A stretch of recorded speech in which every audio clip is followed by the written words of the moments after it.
Hello बच्चों, मैं भाग्य गुप्ता। इस वीडियो में हम NCERT class 12 physics chapter 3 current electricity के न्यूमेरिकल क्वेश्चन नंबर 16 to 20 देखेंगे। देखते हैं क्वेश्चन नंबर 3.16 क्या है। Two wire of equal length, one of aluminium and the other of copper have the same resistance, which of two wire is lighter? Has the explain why aluminum wire are preferred for overhead power cables?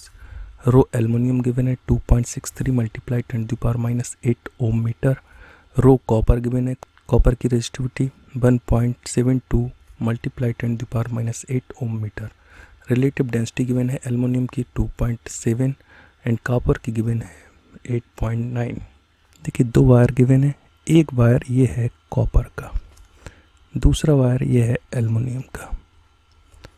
यहाँ से लेके यहाँ तक की ये length है, ये है एल। एल्युमिनियम की वायर की भी लेंथ ये है एल, यानी दोनों वायर हैं, दोनों वायर की लेंथ सेम है और दोनों वायर के रेजिस्टेंस भी सेम है। देखिए हैव सेम रेजिस्टेंस, यानी ये कॉपर का वायर, ये एल्युमिनियम का वायर, दोनों के रेजिस्टेंस सेम है।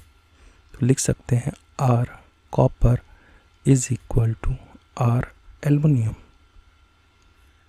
विच of two wire is lighter? Question में पूछा जा रहा है इन दोनों में से हल्का वायर कौन सा है, यानी दोनों की लेंथ यदि सेम है, दोनों के रेजिस्टेंस सेम है, तो इन दोनों में से मैं हल्का वायर बताना है। Explain why aluminium wire are preferred for overhead power cables, यानी हमारे घरों के बाहर जो पावर केबल दी गई होती है वो एल्युमिनियम वायर की क्यों यूज़ में ली जाती है, उसका रीज़न भी बताना। तो दिया है resistance of copper is equal to resistance of aluminium, और हम रेजिस्टेंस का फार्मूला जानते हैं। क्या होता है रेजिस्टेंस का formula? R is equal to होता है रो एल अपॉन ए, ये रेजिस्टेंस का फार्मूला होता है। यहाँ पर पुट कर देंगे आर कॉपर, तो आर की जगह रो कॉपर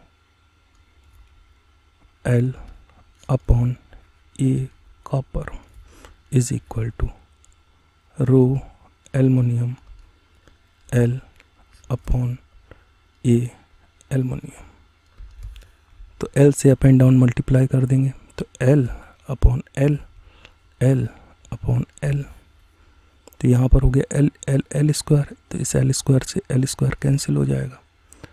अब यहाँ पर क्या आया, ये कॉपर मल्टीप्लाई लेंथ, तो देखिए लेंथ मल्टीप्लाई एरिया या area multiply length is equal to होता है वॉल्यूम।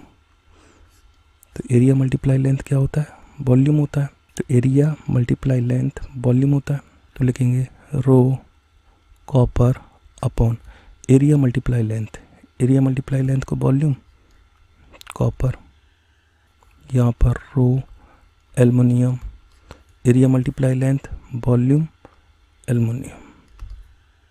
यहाँ पर वॉल्यूम गिवन है, यहाँ वॉल्यूम गिवन है। डेंसिटी का फार्मूला जानते हैं, डेंसिटी इज इक्वल टू होता है मास अपॉन वॉल्यूम, तो volume is equal to mass upon density. तो यहाँ पर हम पुट करेंगे वॉल्यूम की जगह, तो रो कॉपर अपॉन वॉल्यूम, वॉल्यूम की जगह मास अपॉन डेंसिटी, तो मास किसका? कॉपर का, ऊपर डेंसिटी पहुँच जाएगी, डेंसिटी कॉपर की is equal to rho A L upon volume aluminium, यहाँ पर भी mass aluminium upon density aluminium. तो देखिए मास एल्युमिनियम, इसको हम इधर ले जाएंगे तो हो जाएगा mass aluminium upon mass copper is equal to density aluminium, density copper है, इसको नीचे लेके आएंगे तो rho aluminium upon rho copper multiply density, तो D aluminium upon D copper, value put कर देंगे, तो mass aluminium upon mass copper is equal to 2.63 multiply 10 to power -8। Rho copper कितना है? 1.72 मल्टीप्लाई 10 टू पावर -8। तो 1.72 multiply 10⁻⁸ multiply density aluminium, density of aluminium 2.7, density copper कितनी 8.9 solve कर लेंगे इसको। Mass aluminium upon mass copper is equal to 0.46, तो mass aluminium is equal to 0.46 mass copper. तो aluminium का मास कॉपर के मास का 0.46 टाइम्स है। इसका मतलब है एल्युमिनियम का जो वायर होगा वो कॉपर के वायर से हल्का होगा। So aluminium wire is lighter than copper wire, therefore aluminium wire is preferred for overhead wiring. Next अगला क्वेश्चन देखते हैं। क्वेश्चन नंबर 3.16 क्या कहा जा रहा है? What conclusion can be draw from the following observation on a resistor made of alloy manganin. देखिए एक रजिस्टर है, मैग्नीनेन का बना हुआ है, इसको एक बैटरी से सप्लाई दी जा रही है, ठीक। तो इसके यहाँ पर लगा दिया volt meter, volt meter voltage को मेज़र करता है, और यहाँ हमने लगा दिया अमीटर, अमीटर करंट को मेज़र करता है, पॉजिटिव नेगेटिव। ये देखिए ये वेरिएबल बैटरी है, वेरिएबल बैटरी मतलब इसकी वोल्टेज कम ज़्यादा हम कर सकते हैं, ठीक। तो ये रजिस्टर है और इसके पैरेलल में लगा हुआ है वोल्ट मीटर और यहाँ लगा हुआ है अमीटर। क्या कहा जा रहा है?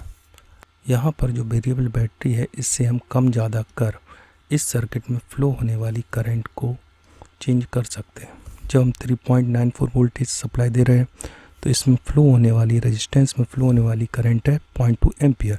तो यहाँ करंट मेज़र होगी 0.2 एम्पियर और यहाँ वोल्ट मीटर से वोल्टेज मेज़र होंगे 3.94। अब इन दोनों का हम रेशियो निकालते हैं। तो देखिए यहाँ पर करंट की वैल्यू फाइंड करते हैं। यहाँ 3.94 upon 0.2, 3.94 upon 0.2 is equal to तो 19.7, यहाँ पर 7.87 upon 0.4, 7.87 upon 0.4 is equal to 19.6, 11.8 upon 0.6, 11.8 upon 0.6 is equal to 19.6, या 15.7 अपॉन 0.8,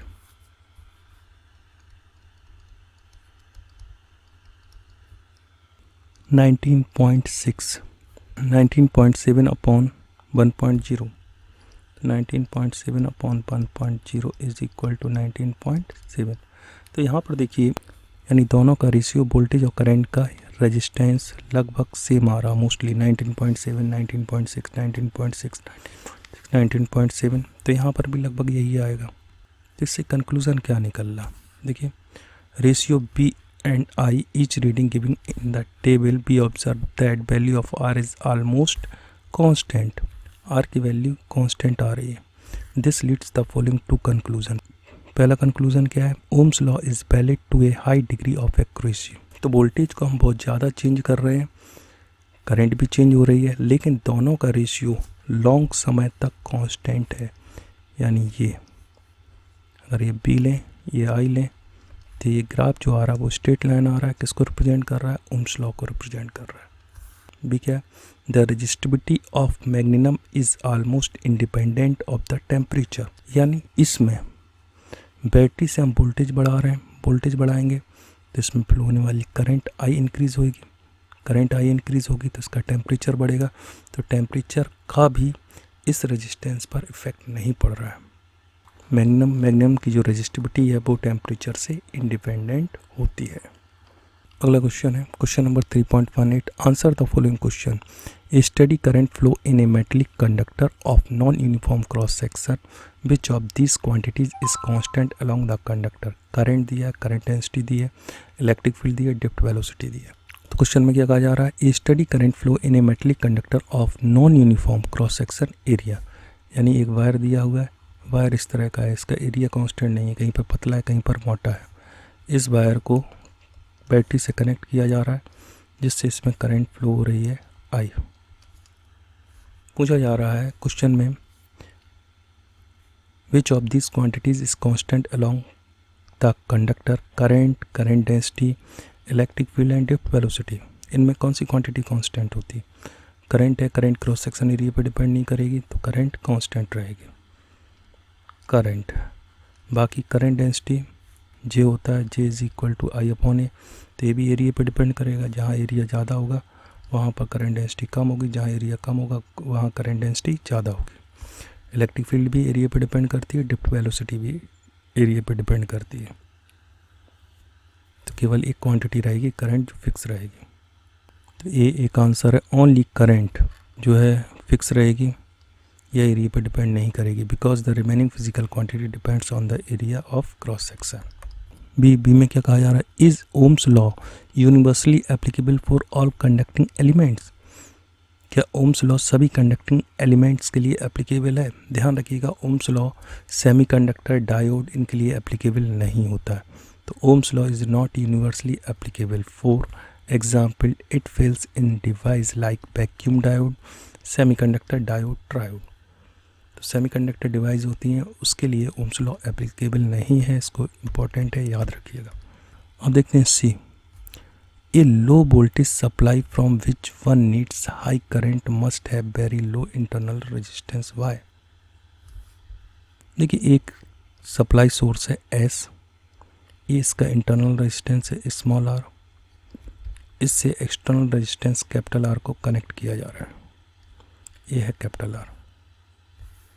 तो low voltage supply from which one needs high current must have very low internal resistance. तो ये supply source है, low voltage का है, इससे हमें मैक्सिमम करंट आई फ्लो करानी है, तो इसका जो इंटरनल रेजिस्टेंस है वो लो होना चाहिए। अब देखिए इससे जो करंट फ्लो हो रही है, करंट का फार्मूला होता है, इसका ईएमएफ है E, total EMF upon total resistance external plus internal R, ये फार्मूला होता है।